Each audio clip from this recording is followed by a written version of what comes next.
Welcome to a festive Kermode Uncut. I'm here with Neil Brand, the country's leading silent film pianist. Neil is famous for championing silent film, for bringing silent film to the attention of an audience who otherwise might not have experienced the joy of watching a silent film. And we've just been talking about which films we really enjoyed over 2013, which were our favourites. Interesting thing is this. Neil, as somebody who loves 35mm as much as I do, somebody who absolutely loves the heritage of silent cinema, somebody who thinks that people really need to reassess and appreciate early cinema, what was your favourite film of 2013?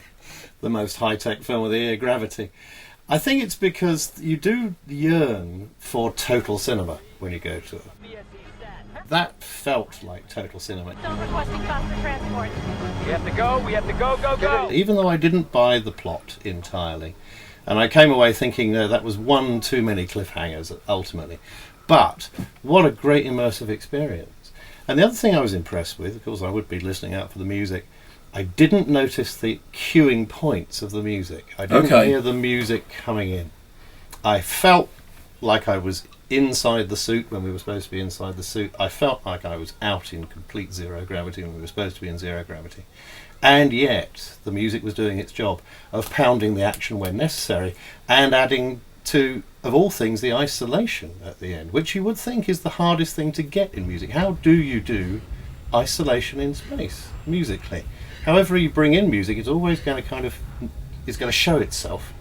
So I was very, very impressed. The interesting thing for me is somebody who, as you know, has been very, very sceptical about 3D. For the first time I thought, okay, I get this. This is an immersive experience. As far as you're concerned, as somebody who's championed black and white cinema, who's championed silent cinema, who has really sort of tried to encourage people to look back, more than just the last 10 years of cinema, but look back over 100 years, 120 years of cinema.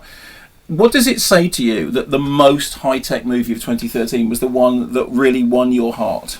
Well, I think it says that storytelling is storytelling, whatever the period, whatever the medium. And for a great cinema story, you ask only that the shots and the cuts be where you will be told the most and how you will be told the most. And for me, the shots and the cuts were absolutely superb. The fact, for instance, we never got to see properly the full International Space Station until it was being destroyed.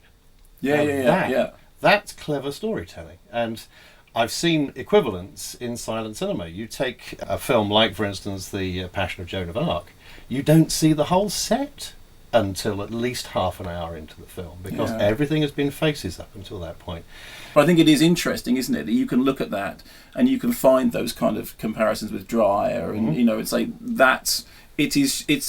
it's the cinema of experience, which is the thing which has stayed throughout the history, whether it's black and white, whether it's 4:3 or widescreen or 2D or 3. In the end, it's all to do with being immersed in the experience. Absolutely. The other thing I was aware of with Gravity, which is very unusual these days, was very long shots in a lot of cases. Yeah. You were watching and taking in all of the screen over and over and over again, and there was enough to keep you doing that.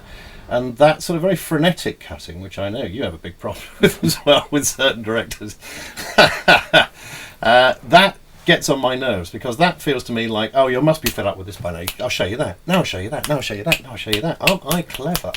And you sit there going, no, you're not. You're actually really starting to piss me off. And with a film like that, it's always saying, I am you, and you want to take in this space, and you watch this image, and you have the time, and this was something they got very right with silent cinema, you have the time to take things in and approach it in your own way. And when the cut came, it felt exactly the right time. You weren't hanging around, nor did you feel, oh God, I wanted to get more of that shot. Well, there you have it. A die-hard 3D skeptic sold on Gravity. The great champion of silent cinema sold on Gravity. I think if it works for us, it's pretty much going to work for anybody, isn't it? It really has got to, I would. That's the full thumbs up. Do you want to give us a festive Christmas play out? Sure.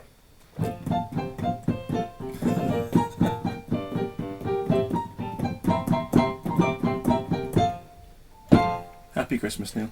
And you're not.